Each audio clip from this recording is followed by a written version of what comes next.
Hi, Reddit. My name is Gordon, and I've got a story that's been eating at me for weeks. I need to get this off my chest because I feel like I'm losing my grip on what's real. If anyone's been through something similar, I could really use some advice, or at least confirmation that I'm not crazy. Let me set the stage. My wife, Eleanor, and I have been married for 8 years. She's smart, driven, and has always been the life of any room she walks into. When we first met, I was mesmerized by her confidence and charisma. She made me feel like the luckiest man alive. But lately, things have been different. Eleanor recently started a new job at an upscale marketing firm downtown. It came with long hours, business dinners, and a flood of new faces. She was thriving, and I was genuinely happy for her. I knew how much she'd wanted to prove herself in her field. But with her new job came a coworker, a tall, ridiculously good-looking guy named Wyatt. I only know this because Eleanor brought him up constantly. "Wyatt's so funny," she'd say during dinner. "He's got the best stories about his travels." Or, "Wyatt really helped me nail that pitch today. I don't know what I'd do without him." At first, I didn't think much of it. I mean, who doesn't talk about their coworkers? But the way she lit up whenever she mentioned him started to gnaw at me. It wasn't just admiration. It was something more. Then, a couple of weeks ago, Eleanor dropped a bombshell. We were sitting on the couch, watching one of those true crime documentaries she loves. Out of nowhere, she muted the TV and turned to me with that serious expression she only gets when she's about to ask for something big. "Gordon," she started, her voice unusually calm. "Can I ask you something without you freaking out?" Immediately, my stomach nodded. "Sure," I said cautiously. "What's on your mind?" She took a deep breath and said the words that would change everything. "I want one night with Wyatt." I blinked, sure I'd misheard her. "Excuse me? One night?" she repeated, her tone steady. "No strings attached, no emotions. Just an experience. I know it's unconventional, but I feel like it could be good for us. Clear the air, you know?" I laughed, but it came out hollow. "You can't be serious." "I am," she said, her expression unflinching. "It's not about you, Gordon. It's about me.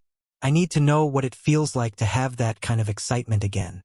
That hit me like a punch to the gut." "That kind of excitement? Are you saying I'm not enough for you anymore?" She sighed, like I was the one being unreasonable. "It's not about enough. It's about exploring, growing. Don't you want to be married to someone who's fulfilled and happy?" I couldn't believe what I was hearing. My wife, my partner, was asking for a free pass to sleep with another man, and she was acting like it was some enlightened, progressive solution to her restlessness. I felt humiliated, but more than that, I felt angry. How could she even think this was okay to bring up? "You know what, Eleanor?" I said, standing up and pacing the room. "If this is what you want, go for it. Spend your night with Wyatt. But don't expect me to be here when you get back." She looked startled, like she hadn't anticipated any resistance. "Gordon, don't be dramatic. It's just one night." "No," I said, my voice rising. "It's not just one night. It's a betrayal. And if you can't see that, then maybe we're not as solid as I thought we were." For the first time, I saw a flicker of doubt in her eyes, but it didn't last long. "Fine," she said coldly. "If that's how you feel, I guess I'll just have to make my own decisions." That night, she slept in the guest room. I lay awake in our bed, staring at the ceiling and trying to process what had just happened. Was this it? Was our marriage over because she couldn't resist some office fling? Part of me wanted to believe she'd come to her senses, realize how absurd her request was, and apologize. But deep down, I knew better. Eleanor wasn't the apologizing type. The next morning, she was gone. No note, no text. Just an empty closet where her overnight bag used to be. I told myself not to jump to conclusions, but the knot in my stomach told me exactly where she was. Hours passed. I tried distracting myself with work, with chores, with anything that didn't involve thinking about Eleanor and Wyatt. But every time I looked at the clock, I wondered what she was doing, who she was with, if she'd already crossed the line. By the time evening rolled around, I'd made my decision. If Eleanor wanted her freedom so badly, she could have it.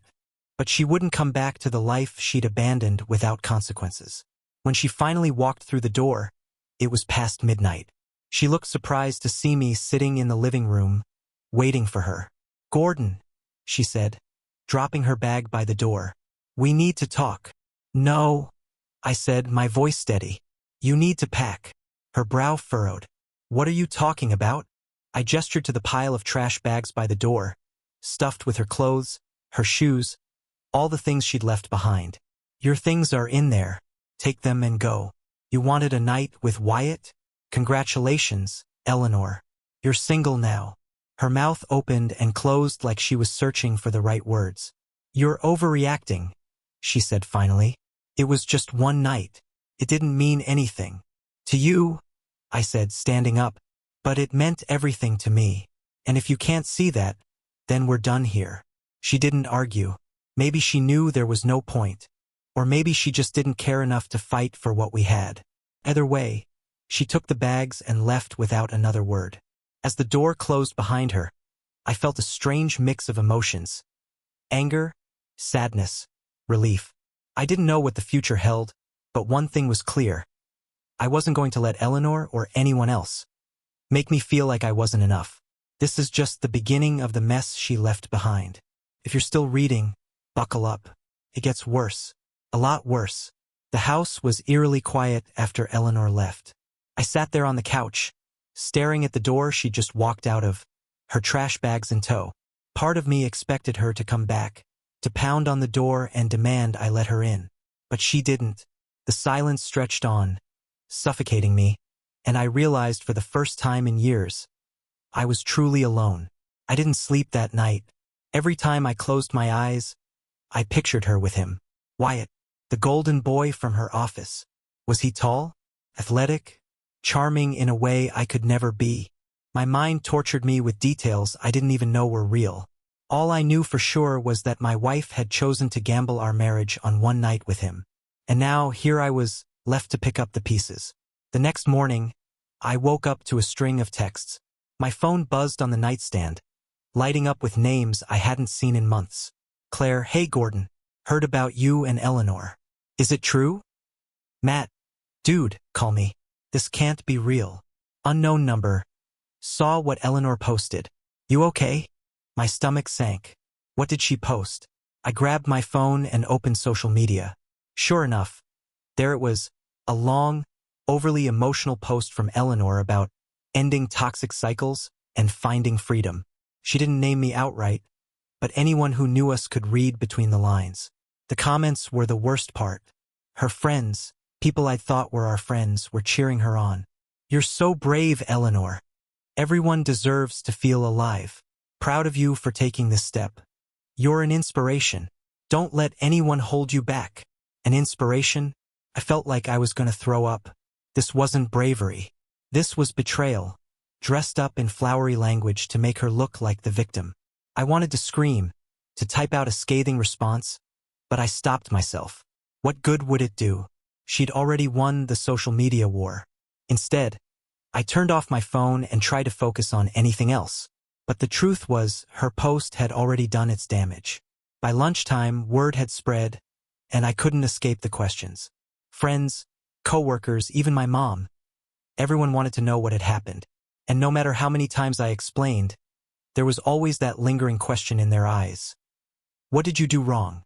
A few days later, I got a call from Matt, one of my oldest friends. He'd been avoiding the topic, clearly unsure how to approach it, but now he came right out with it. "Gordon, man, I gotta tell you something. You're not gonna like it." "What is it?" I asked, already bracing myself. "It's Wyatt," he said. "He's been bragging about it." My chest tightened. "Bragging about what?"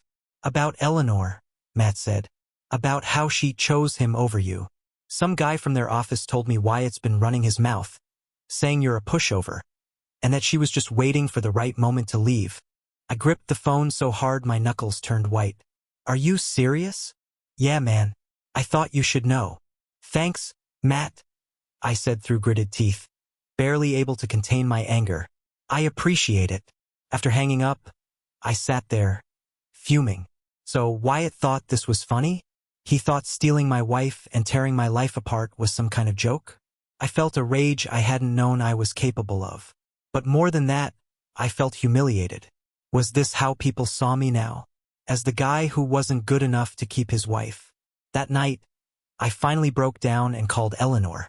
She answered on the third ring, her voice cold and detached. "What do you want, Gordon?" "I want to know why," I said, my voice shaking. "Why him? Why this?" She sighed, like I was exhausting her. "I told you, Gordon. It wasn't about him. It was about me." "Don't give me that," I snapped. "You threw away 8 years of marriage for one night with some guy who doesn't even respect you enough to keep his mouth shut. Was it worth it?" There was a long pause. Finally, she said, "You wouldn't understand." "Try me," I said, my voice rising. "Explain it to me, Eleanor. Make me understand how you could betray me like this." She didn't answer. Instead, she hung up, leaving me alone with my anger and the deafening silence of the empty house. The next morning, I woke up to find an envelope shoved under my front door. My name was scrawled on the front in Eleanor's handwriting. Inside was a single sheet of paper with 3 words written in bold, angry letters. "You pushed me." That was it. No explanation, no apology, just blame.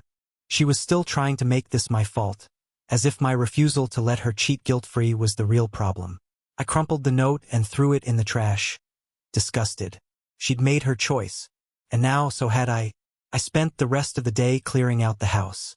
Every trace of Eleanor, every photo, every piece of clothing she'd left behind, went straight into the garbage. If she wanted to claim her freedom, I'd give it to her. But she wasn't taking anything else from me. As I dragged the trash bags to the curb, I felt a strange sense of satisfaction. This was my life now, my space. She didn't belong here anymore. But even as I tried to move on, I couldn't shake the feeling that this wasn't over. Eleanor wasn't the type to walk away quietly. And sure enough, her next move would make everything that came before look like child's play. I thought clearing Eleanor's things out of the house would bring me some peace, like a ritual to exorcise her from my life. But peace was a luxury Eleanor had no intention of giving me. Just a few days after dumping her belongings on the curb, the chaos started again. It began with a phone call from a mutual friend, someone I hadn't spoken to since everything blew up. Her name was Vivian, and though we'd never been particularly close, she was one of those people who always seemed to know everything about everyone. "Gordon," she said, her tone dripping with fake concern. "I just wanted to check on you. I heard some things about what happened with you and Eleanor." My chest tightened. "What things?" "Well, you know how Eleanor can be. She's been vocal about the breakup. She's saying you're the one who pushed her to this, that you were controlling and emotionally distant." I laughed bitterly. "Controlling? Seriously? She even said you've been threatening her," Vivian continued, lowering her voice like she was sharing a dark secret. "She told people you threw her stuff out to humiliate her." I clenched my jaw, my knuckles whitening around the phone. "She asked for one night with another man, Vivian. I told her to go, and she went. Now she's acting like I'm the bad guy." Vivian hesitated. "I'm just letting you know what's being said. You should probably defend yourself before it gets worse." And worse it got. Over the next few days, Eleanor's campaign against me kicked into high gear. She posted vague but pointed messages online, alluding to how toxic relationships hold people back and how she'd finally broken free. Friends I hadn't seen in years were suddenly unfollowing me or leaving cryptic comments on my posts. The narrative she was spinning was clear. I was the villain, the anchor holding her down, the bitter ex who couldn't let go. What really sent me over the edge, though, was a post she made late one night. It was a picture of her and Wyatt, laughing over drinks at some trendy bar. The caption read, "Here's to new beginnings and people who know your worth." I sat staring at the screen, my blood boiling. She wasn't even trying to hide it anymore. Not only had she betrayed me, but now she was parading her new beginning in front of the world like I was some footnote in her life. I wanted to respond, to call her out publicly for the lies she was spreading. But something held me back. As tempting as it was to drag her through the mud the way she was doing to me, I knew it wouldn't end well. Eleanor thrived on drama, and engaging with her would only give her more fuel. Instead, I called Matt. He'd been my rock through all of this, one of the only people who hadn't fallen for Eleanor's carefully curated sob story. "She's making me look like a monster, Matt," I said, pacing the living room. And Wyatt? He's right there with her, playing the hero. Matt sighed. I don't know what to tell you, man. She's good at this, making herself the victim. But you don't have to play her game. What game am I supposed to play, then? I snapped. Because sitting here doing nothing isn't working. Just focus on yourself, Matt said. Let her dig her own grave. People will see through her eventually. I wanted to believe him, but Eleanor wasn't slowing down. A week later, I got a call from my boss. My stomach dropped as soon as I saw his name on the screen. Gordon, he said, his voice unusually serious. We need to talk. What's going on? I asked, already bracing for the worst. I got an email this morning from someone claiming to be close to you. They said you've been struggling emotionally and might be bringing those struggles to work. I felt the blood drain from my face. You're kidding. I wish I was, he said. The email was vague, but it raised some questions. Are you okay? I assured him I was fine and promised to keep my personal life separate from work. But as soon as I hung up, I knew exactly who was behind it. Eleanor was escalating, trying to sabotage not just my reputation, but my livelihood. That night, I did something I'd been avoiding for weeks. I called a lawyer. His name was Victor, and he came highly recommended by Matt. This isn't just a messy breakup, I told him. She's trying to ruin my life. Victor listened patiently as I laid everything out. The one-night request, the social media posts, the email to my boss. When I finished, he leaned back in his chair, his expression thoughtful. She's walking a fine line, he said. If we can prove she's making false statements with the intent to harm you, we might have a case for defamation. And what about the email to my boss? I asked. Isn't that harassment? It could be, Victor said. We'd need to trace it back to her, but if we can, it strengthens your case. For the first time in weeks, I felt a glimmer of hope. I'd been playing defense since Eleanor's betrayal, but now I had a chance to fight back. The next few days were a blur of gathering evidence. I scoured old messages, emails, and social media posts, looking for anything that could prove Eleanor's pattern of behavior. Victor was meticulous, helping me build a case that was as airtight as possible. Meanwhile, Eleanor continued her campaign, oblivious to the fact that I was preparing to hit back. She posted another picture with Wyatt, this time with a caption that read, "Sometimes you have to let go of the past to find happiness." It was like she was daring me to respond. When the lawsuit was finally filed, I felt a strange sense of satisfaction. For the first time, Eleanor wasn't calling the shots. She'd spent weeks trying to destroy me, but now, she was the one on the defensive. The day she was served, I got a text from her. It was short, but the venom practically dripped off the screen. Eleanor, you're pathetic. Gordon, you think this will scare me? You'll regret this. I didn't reply. Let her rant. Let her threaten. She'd already underestimated me once, and I wasn't about to let her do it again. What I didn't know was that Eleanor wasn't done. Not by a long shot. And her next move would take everything she'd already done to a whole new level. If I thought filing the lawsuit would slow Eleanor down, I was dead wrong. Instead of retreating, she doubled down, escalating her games in ways I hadn't even imagined. For every step I took to protect myself, she seemed to find a way to push me further into chaos. The first sign of her retaliation came in the form of an email from Wyatt. Yes, Wyatt. It was short, dripping with smug arrogance. Wyatt, hey Gordon, heard about the lawsuit. Just wanted to let you know. Eleanor and I are doing great. You should focus on your own life, man. Let it go. Let it go? The audacity of it made my blood boil. I hadn't responded to Eleanor's text, but this one felt like a direct challenge. I wanted to reply, to tell him exactly what I thought of him and his role in destroying my marriage. But Victor's advice echoed in my mind. Don't engage. Let them make the mistakes. So I didn't reply. Instead, I forwarded the email to Victor, who responded immediately.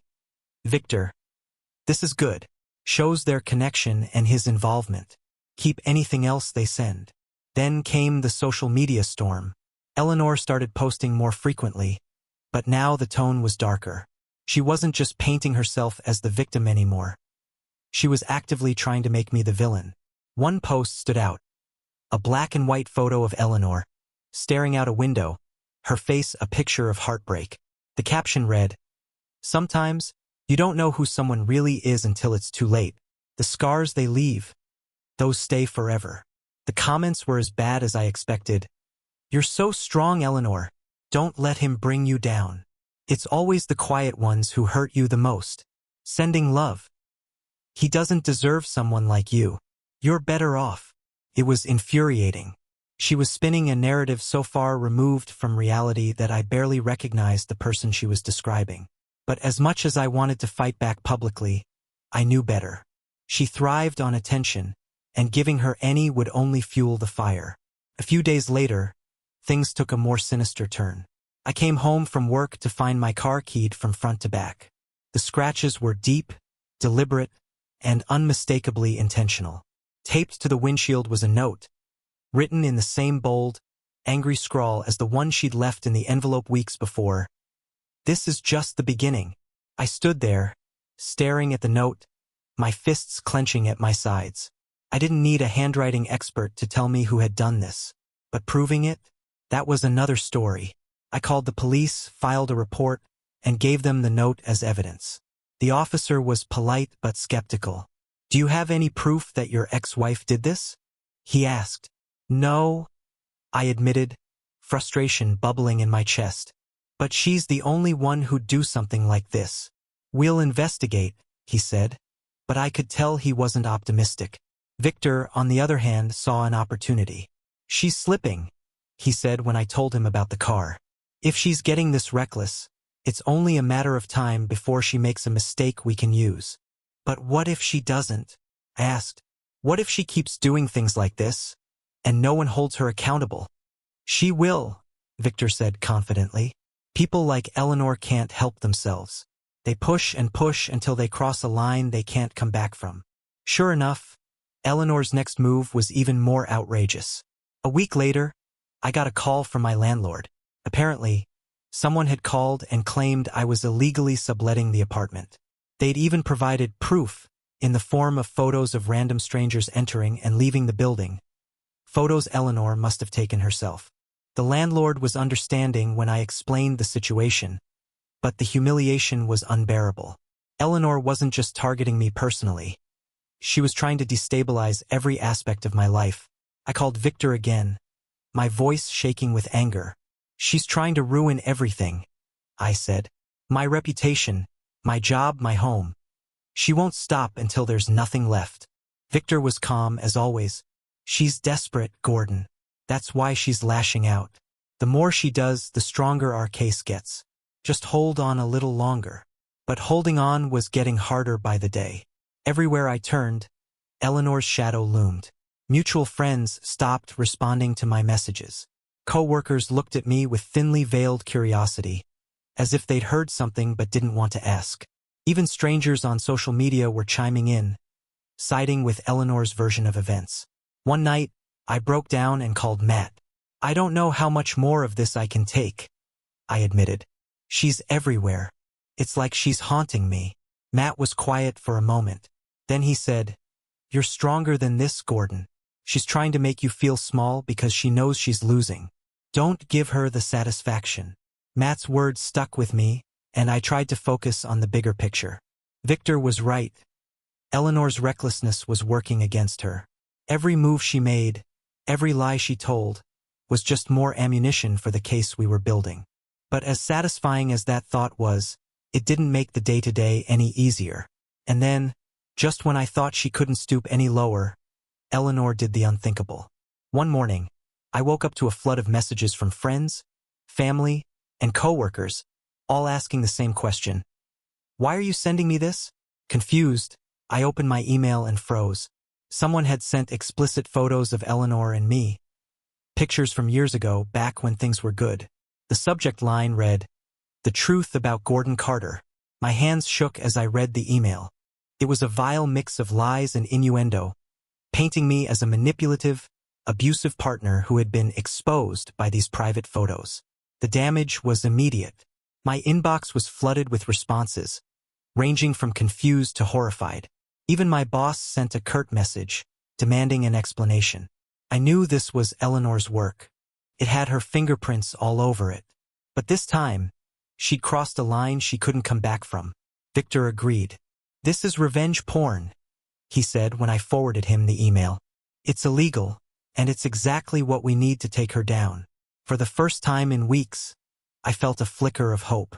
Eleanor had overplayed her hand, and now, she was going to face the consequences. Victor acted fast. The revenge porn incident was not just malicious, it was a crime. He filed a police report immediately and added it to the growing mountain of evidence we'd been building against Eleanor. This was no longer just a civil matter. By distributing those photos, she had crossed into criminal territory, and the authorities weren't about to let it slide. The fallout was swift. A detective was assigned to the case within days, and when they traced the email back to Eleanor, she had no choice but to admit it was her doing. Her lawyer tried to spin it as a moment of poor judgment, but the damage was done. The authorities weren't sympathetic, and neither was the judge who issued a restraining order against her. For the first time, I felt like I could breathe again. Eleanor's power over me was slipping, and the cracks in her carefully constructed persona were starting to show. But she wasn't going down without a fight. A week later, I got a call from Matt. "You won't believe this," he said, his voice tense. "What now?" I asked, bracing myself for whatever new horror Eleanor had unleashed. "She's on a live stream," he said, "on her Instagram, talking about you." My stomach dropped. "Talking about me how?" "Calling you a narcissist, saying you're trying to ruin her life," Matt said. "She's crying, Gordon. Full-on crocodile tears. People are eating it up." I opened Instagram and found the live stream. There she was, sitting in her perfectly curated apartment, her face red and blotchy from fake sobbing. The chat was full of supportive comments. "Stay strong, Eleanor. You're so brave for sharing your story. What a toxic man. You're better off without him." I closed the app, my hands shaking with frustration. Eleanor was a master manipulator, and this was her biggest stage yet. She was weaponizing her pain, real or imagined, to paint herself as the victim and me as the villain. And it was working. Victor, however, wasn't worried. "Let her talk," he said. "She's only making things worse for herself. Every lie she tells is more evidence for us." But it didn't feel like a victory. Every time I saw her posts, every time I heard about her latest stunt, it was like reopening a wound that had barely started to heal. I tried to focus on the progress we were making, but it was hard to stay hopeful when she was still wreaking havoc on my life. Then, out of nowhere, Eleanor went silent. Her social media accounts disappeared overnight, and she stopped showing up to the places she usually frequented.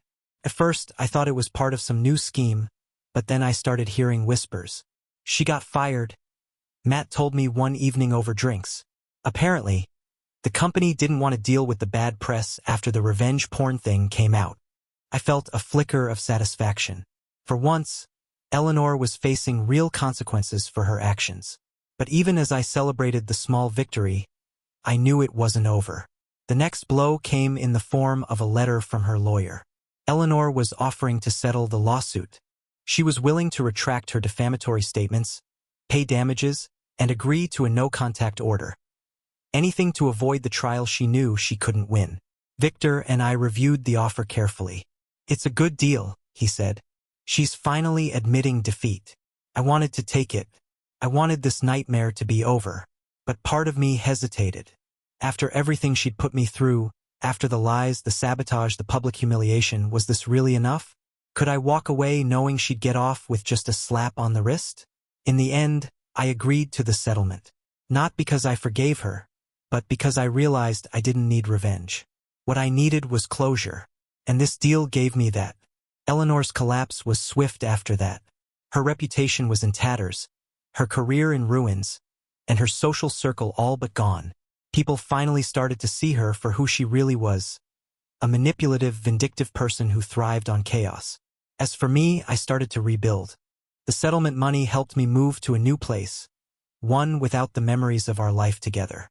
Therapy became a lifeline, helping me unpack the trauma of the past year and learn how to trust again. The last I heard of Eleanor was through a mutual friend who told me she'd moved to a new city. Apparently, she was trying to start over, but her past kept following her. The revenge porn case had made headlines, and her name was now synonymous with scandal. No one wanted to hire her, and her attempts to find new friends kept falling flat. I didn't feel sorry for her. She'd made her bed, and now she had to lie in it. But I didn't feel triumphant either. All I felt was relief that it was finally over. Looking back, I realized Eleanor's betrayal had been a wake-up call. It forced me to confront the cracks in our relationship, the blind spots in my own judgment, and the ways I'd let myself be controlled by someone who didn't value me. It was painful, yes, but it also taught me how to stand up for myself, how to demand better, and how to let go of things that no longer served me. If you're reading this and you're in a situation like mine, know this: you're stronger than you think. And no matter how dark it gets, there's always a way out. Here's to new beginnings. After settling the lawsuit and officially cutting Eleanor out of my life, things slowly began to return to normal, or at least what passed for normal after everything I'd been through. My new apartment was small, but it felt like a sanctuary. For the first time in years, I had a space that was mine alone, free from Eleanor's chaos and manipulation. But moving on wasn't as easy as I thought it would be. Some days, I'd wake up feeling like I'd finally turned a corner, only to be hit with a wave of anger or sadness out of nowhere. Therapy helped, but there were still moments when I questioned everything. How I hadn't seen the red flags, how I'd let her control me for so long, and how I'd allowed her betrayal to shake my sense of self-worth. Work became my escape. My boss, thankfully, had been understanding about the chaos Eleanor had caused, and I threw myself into my projects with a focus I hadn't felt in years. It wasn't just about proving something to others, it was about proving something to myself. I needed to know that I could rebuild, that I wasn't defined by the destruction Eleanor had left in her wake. To my surprise, I started to enjoy my work again. Coworkers who had once kept their distance began warming up to me, and I even received a promotion after successfully leading a major project. For the first time in what felt like forever, I was winning on my own terms. But while work kept me grounded, there was still the matter of my personal life. Reconnecting with friends was harder than I expected. Many of them had been caught in Eleanor's web of lies, and even though they'd apologized, the distance between us felt insurmountable.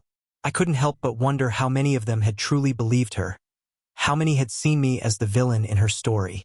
One evening, Matt invited me out for drinks, insisting it was time I started socializing again. I reluctantly agreed, and to my surprise, the night turned out to be exactly what I needed.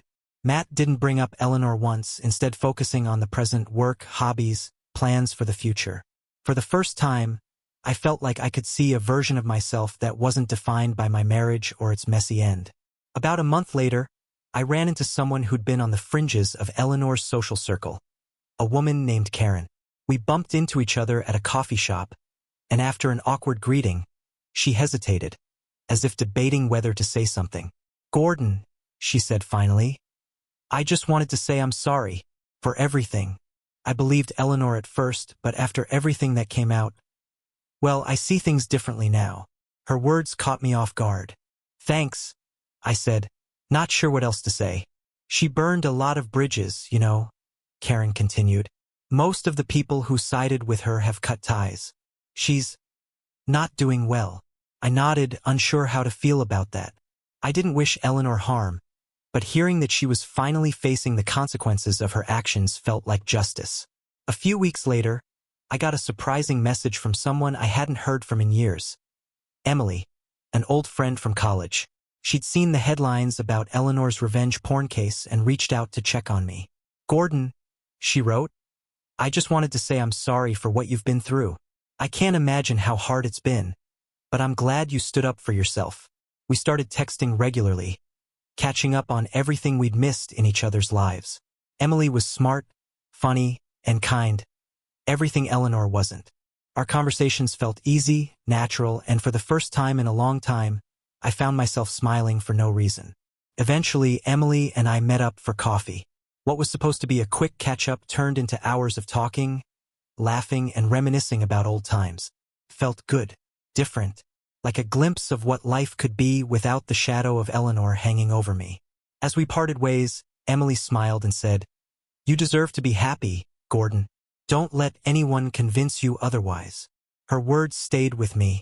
For so long, I'd let Eleanor define my worth, my happiness, my entire sense of self. But Emily was right. It was time to let go of the past and focus on building something new. Eleanor had taken a lot from me. My trust, my confidence, my sense of stability. But she hadn't taken everything. I still had the ability to grow, to rebuild, and to find happiness on my own terms. And as I looked ahead, I realized that the best revenge wasn't winning the lawsuit or watching her life fall apart. It was moving forward and creating a life she could never touch. This chapter of my life was over, but the story wasn't finished. For the first time in years, I felt like I was in control of the narrative. And that, more than anything, was worth holding on to. The weeks that followed my coffee date with Emily were a blur of growth and self-discovery. It was strange to feel optimistic again, to wake up without that familiar weight pressing down on my chest. Eleanor had left scars, no doubt about that, but I was beginning to realize they didn't define me.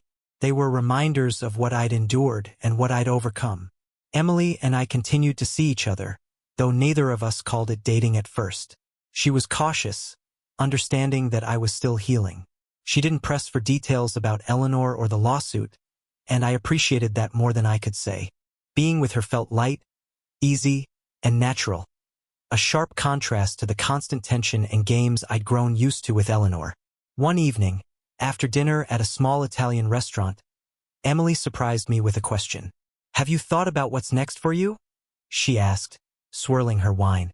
I mean, beyond work and all of this. The question caught me off guard. Honestly, I haven't had much time to think about the future. I've been so focused on just surviving. Emily smiled gently. "Maybe it's time to start. You've already come so far, Gordon. Don't let the past keep you stuck." Her words stayed with me long after I walked her to her car. She was right. I'd been living in survival mode for so long that I hadn't stopped to think about what I actually wanted from life. It was time to change that. I started small, making a list of things I'd always wanted to do but had put off because of Eleanor. Traveling topped the list. Eleanor had always hated the idea of going anywhere too rustic, which meant most of my suggestions were shot down before I even finished making them. Now, I had no one to answer to but myself.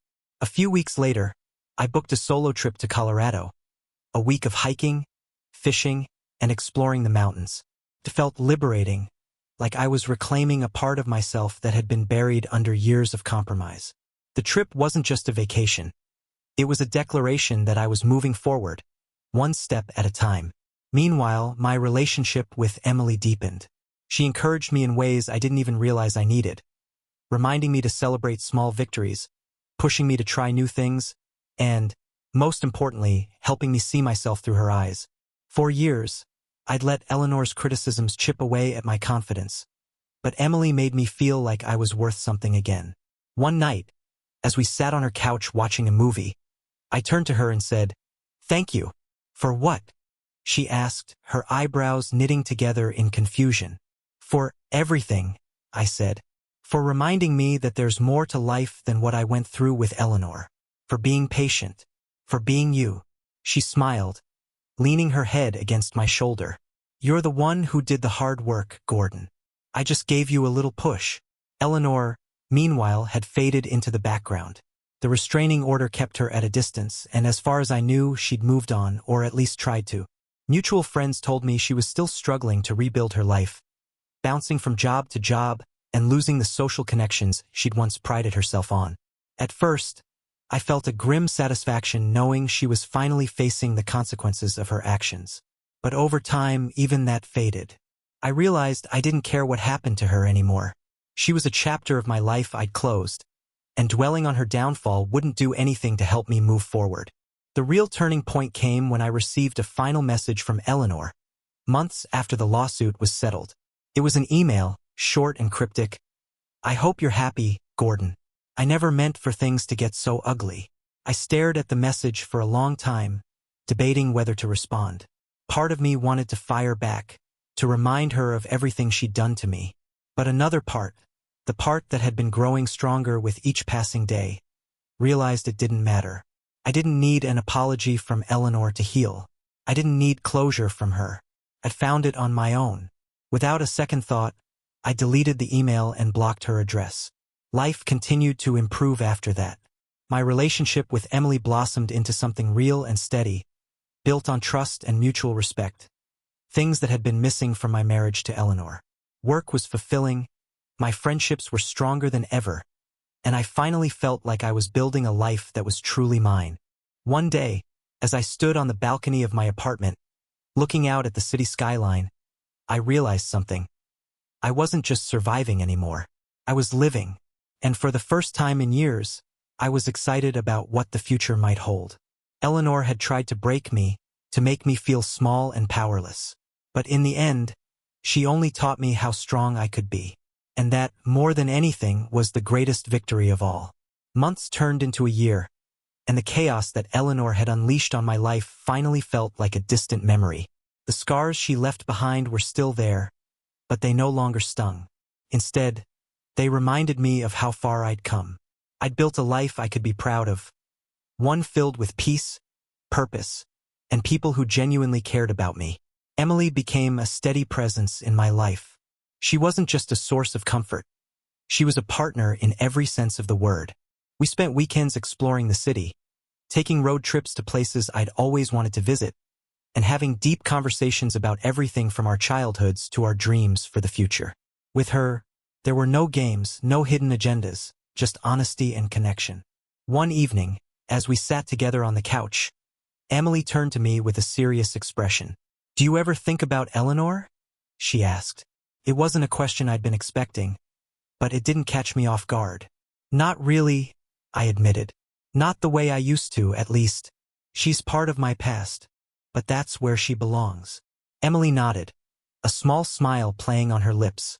"I'm glad. You deserve to leave all that behind." "I already have," I said, meaning every word. Despite moving on, there were still occasional reminders of Eleanor's presence. Mutual friends would occasionally mention her in passing, though the updates became less frequent as time went on. The last I heard, she was living in a small town, working at a job far below her qualifications. The golden image she'd built for herself had crumbled, and it didn't seem like she was in any hurry to rebuild it. I felt no satisfaction in hearing about her struggles. If anything, I felt nothing. Eleanor had been a storm that swept through my life, but now that the skies had cleared, I didn't have room for bitterness. I'd learned to let go of the anger, the humiliation, and the need for revenge. My happiness wasn't tied to her downfall. It was tied to the life I was creating without her. One of the biggest milestones in my journey came when I decided to reach out to people I'd lost during the chaos. There were friends who had believed Eleanor's lies, people who had distanced themselves when things got messy. For a long time, I thought those relationships were irreparably damaged. But with Emily's encouragement, I decided to take the first step. I started with Claire, a friend who had been close to both me and Eleanor. I sent her a simple message. "Hey, I know it's been a while, but I'd love to catch up if you're open to it." To my surprise, she replied almost immediately, "Gordon, I've been meaning to reach out. Let's grab coffee soon." When we met, the conversation was honest and raw. Claire apologized for believing Eleanor's version of events and admitted she'd been too quick to judge. "I should have known better," she said. "You've always been a good person, Gordon. I'm sorry I didn't see that sooner." Her words meant more to me than I realized. Rebuilding those bridges wasn't easy, but it reminded me that even after the worst storms, there's still room for repair. As the year came to a close, I found myself reflecting on everything that had happened. The betrayal, the lawsuit, the revenge porn. It had all felt so all-consuming at the time, like it would never end. But it did. And through it all, I'd found a strength I didn't know I had. Eleanor's request for one night with her coworker had been the catalyst for so much pain and chaos, but it had also been the wake-up call I needed. It forced me to see the cracks in our relationship, the ways I'd let myself be diminished, and the importance of standing up for myself. One evening, Emily and I were sitting on my balcony, watching the sun set over the city. She leaned her head against my shoulder and said, "You've come a long way, you know?" "I couldn't have done it without you," I said honestly. She smiled. "You did the hard part. I just reminded you of what you're capable of." As the last rays of sunlight faded into the horizon, I felt a deep sense of peace. My life wasn't perfect, but it was mine. And for the first time in a long time, I was excited about what lay ahead. Eleanor had tried to break me, but in the end, she'd only made me stronger. Her chapter in my life was closed, and I was ready to write the next one, on my own terms with people who truly cared about me by my side. Here's to new beginnings. Here's to hope. Here's to moving forward.